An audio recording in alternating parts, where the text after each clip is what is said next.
ilaw, naglagay na kami ng bakan. Ayan o, tapos dyan. Yung ihangin namin o. Yun o. Ayan, tulingan, saka tagubaybay. Ito yung tawag namin.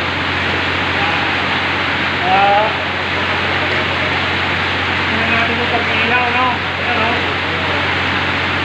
What? Ayan, pwede na. Manamis-namis, mga kamanter. Ayan o. Ito ay ulam namin dito, ulam. Mamaya-maya.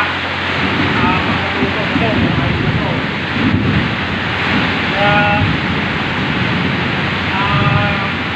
Ito lang po ay sa probinsya. Pagpaisda, ulam, pausahin na ng kanin, may panakalihan. See you, mga kamanter, sa sunod na vlog.